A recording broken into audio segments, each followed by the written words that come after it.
اخوان السلام عليكم، كي دايرين؟ صافا بخير؟ لاباس عليكم؟ ان شاء الله تكونوا بخير وعلى خير في احسن الاحوال. رجعنا لكم فيديو جديد غادي ندويو فيه على الاحصائيات اللي كتطبق اللعابه ديال المنتخب ديالنا مع النوادي ديالهم. قبل ما نبدا 70% اللي كيتفرجوا فينا ما كيكونش ما تخسر والو. دير ابوني، انا ما خاسر والو صاحبي. يلا ديرها معاك، ديرها صاحبي، يلا ديرها وعاد غادي يلا نبدا. المهم معليناش، اول واحد غنبداو به وهو اشرف حكيمي النادي ديالو باريس سان جيرمان. كما كتشوفوا صراحه دار ماتش اللي زوين بزاف. باريس لعبات ب4-1، هادشي اللي كنعرف. ضربات ب4-1 بعد ما كانوا متعادلين، يعني كان زادوا 4 ديال البيوت من بعد. تبارك الله، واحد الاداء اللي خرافي، يعني واخا هو ما ماركاش ولكن دار اداء اللي زوين، يعني واحد مساندة اللي في الهجوم كما الشورى خدا الكابيتان حسب كل عام الفريق اللي يستاهل واحد الأقدمية ويتسجل الفلوس. وصراحة اللاعب يستاهل، فكاين زعما اللاعب اللي تبقى سواء الماضي كيلو مزيان جدا، ولكن هو بلاصتو كتبقى كبيرة بزاف. وراكم شفتوا مع الرئيس ديال الفريق اللي مكلف راه تقريبا ما كيتفرجش معاه، وراكم تشوف المنتخب ملي كنلعب كان هو كيتبعو دائما اي ماتش كان كيكون حاضر وكيشوف اللعب ديالو كيفاش كيبان. هنا كيبان التسيير في الفروق الكبار، ماشي غير اجي وسير وصافي. هنا كيبان الفرق بين المسيرين الاجانب واللي كبار وبين المسيرين ديالنا اللي كتلقى الفرقه. ما تقوليش لا هذاك عنده الفلوس كيعرف يسير فرقه، معليش عرف واخا هو زعما ما دايرش ارقام الدوله، ولكن المهم كيبقى شي واحد اللي خبره بزاف. المهم معليناش، دابا غندوزو عند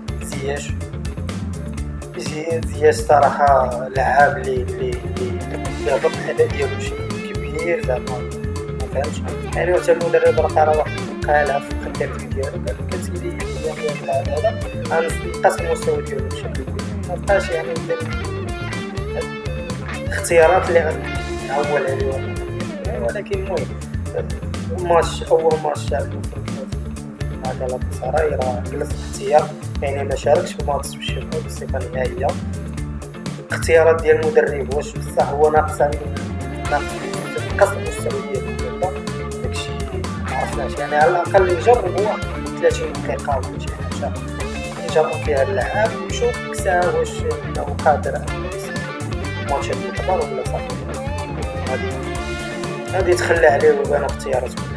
نتمنى الله انه يعني حنا راه دوز معنا بزاف اللاعب اللي زوين، واللاعب اللي فرجلو، واللاعب اللي كيصنع البيوجا بشكل زوين صراحه. ما كيقصرش من الكره من جهتنا حنا، ولكن خلق الله نتمنى الله اننا قدام المستوى زعما يزيد يتحسن وما يبقاش في هذا الريتم هذا اللي طاح فيه. ما نكذبش عليك، بزاف ديال اللاعبين اللي في المنتخب اللي كانوا طوب اكثريه في مونديال قطر كانوا طوب، ولكن قدر الله ما شاء فعل. منهم اكيد راكم شو يعني حتى في اول ماتش مع وست هام راه جلس في احتياط ما لعبوش هو، وجاب مدافعين يعني في نفس المركز ديالو. نتمنى من الله اكيد انه يبدل الفرق، هذا هو الوقت اللي خاصو يبدل فيه الفرقه. الاحسن انه ما يبقاش يعني في داك الفرقه هذيك بلاصتو ما بقاتش بالعربيه، فهمتي. نتمنى من الله يكون خير. شكون اخر هادشي اللي كيبان لي انا دابا اللي اللاعب اللي يعني المستوى ديالهم نقص. زياش واكرد ديال الرجاء اللي انا واحد منهم. الرجاء امكان نهضر لكم يعني حتى يعني الماتشات اللي كيكونوا مهمين تقريبا في الدوري المغربي. هذا المهم تشامبيونز ليغ افريقيا، فهمتوا. ماتش ديال الرجاء غلبوا ب2-1، هذا الشيء لاعبين برا ولاعبين لنا ناقص. الجيش الملكي حتى هي نفس البلان، لعبت ماتش وخسرات فيه ب2-1. نتمنى من الله انها تدارك داكشي. الرجاء ان شاء الله هنايا ما يكون ماتش هذه حاجه باينه، يعني اللي الرجاء ما تخافوش عليه. يعني افريقيا الرجاء كاريزما، واخا كيكون فرقه عيانه ولكن كتكون الكاريزما ديال الفرقه كاين، واخا كتكون يعني عداو شويه هذه، ولكن فرقه يعني شاده في راسها ما تخافوش عليها. وان شاء الله ملي غادي يخرج بودريقه عاد تكون هضره واحده صراحه مع اليونايتد. دخل كاساسي من الاول، دار ماتش اللي طوب، وراه تقريبا اللي تفرج في الماتش راه غادي يعرف علاش. دار ماتش زوين بزاف. احسن حاجه داروا هي خير عندك البايا، ما بقاش داك البايا على حساب ما كانش كيعطيوه واحد الفرصه، وحتى هو اصلا تما ما كانش مرتاح. واحد الاداء ديالو كان هابط بشكل كبير في الماتشات الاخرين، ولكن الحمد لله انا صراحه ما كنتش ناوي اصلا يرجع يلعب. ما نكذبش عليكم شي فرقه اللي كبيره ولا، ولكن الحمد لله ملي رجع لعب مع اليونايتد وقدم ماتش اللي زوين. وصراحه ملي كان خارج صفقوا عليه الجماهير تقريبا كاملين وكذا، وهادي صفقوا عليه الجماهير ويعني ورحبوا به بشكل كبير، وتا هو ما خذلهمش يعني دار ماتش اللي زوين واستاهل عليه الاحترام. وكيبين بلي ان بلاصتو كاينه في اليونايتد، ما كاينش اللي يزولها له الا بقى بهذا المستوى وزاد وطور من راسو. حتى حنا غادي نحتاجوه مننا المستقبل ان شاء الله، علاش لا يعني باش لعاب انك تجي تلقاه واجد في اي وقيته، خاصو يكون يا اما رسمي ولا على الاقل يعني كيكون الدور ديالو حاضر في الفرقه وكيشارك في جميع المباريات. وحتى الا ما كانش في جميع المباريات يعني كيكون كيلعب، ماشي لاعب اللي في الاحتياط مثلا هكذا اللي دوينا عليه غيجي المنتخب ما تقدرش.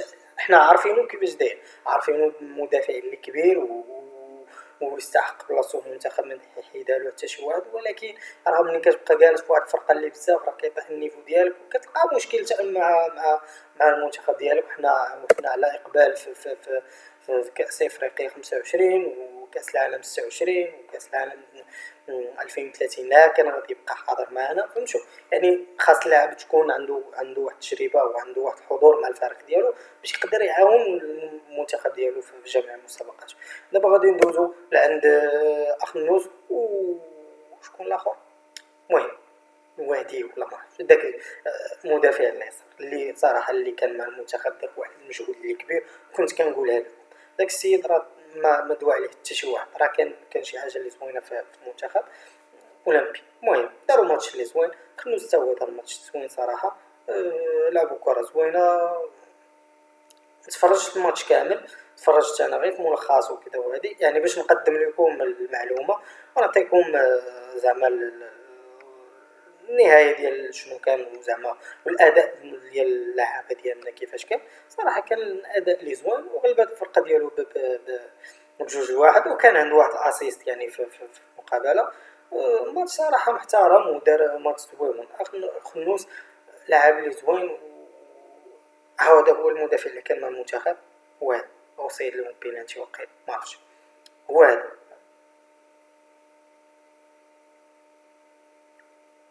هذا الوليد هذا. صراحه اللاعب اللي زوين صراحه عنده مستقبل معنا في المنتخب. والحمد لله لاحظت واحد الحاجه ان في جميع المراكز غيكون عندنا اي لاعب عندنا البديل ديالو، وهادشي كيفرح صراحه. يعني مش حال هذه كنا كنعانيو بزاف باش انك تلقى باللي لاعب اللي زوين وحتى في الاحتياط عندك اللاعب اللي زوين ويقدر يعوضو بشكل حسن كاع. هادشي راه كيفرح، وان شاء الله اننا قدام غادي يكون عندنا منتخب اللي زوين بزاف. يعني منتخب لاعب اللي بزاف في الفرق اللي كبيره اللي كيشرفونا كما قلت لكم. كاين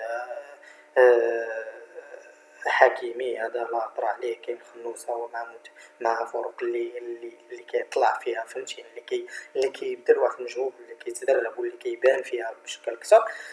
عندك دياز تا هو راه اول ماتش اللي لعبوه تا هو راه يعني كيشارك في جميع الماتشات تا هو راه كبير. عندك رحيمي حتى هو، عندك يعني اللعابه اللي صغار تبارك الله وفي رجليهم واللي كيقدموا مستويات كبيره مع الانديه ديالهم. شي حاجه اللي كتفرح صراحه. امرابط حتى هو الانتقال ديالو الجديد للفرقه شنو سميتو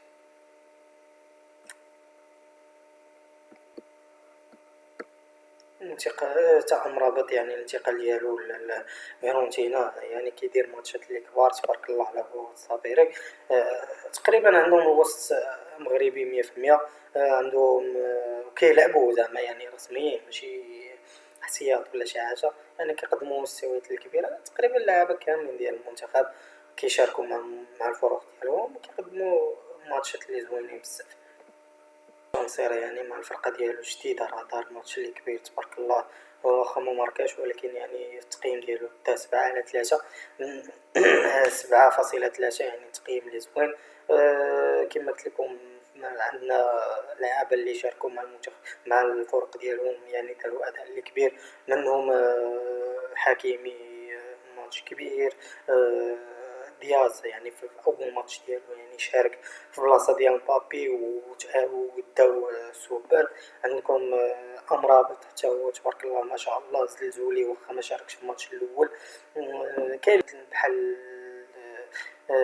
زياش، بحال اكرد، يعني نتمنى من الله انهم يتداركوا ويحاولوا يبذلوا مجهود باش يبدلوا الفرقه، ولا انهم يبذلوا مجهود باش يبينوا للمدرب انهم يستحقوا عندهم بلاصه في ذاك الفرقه هذيك.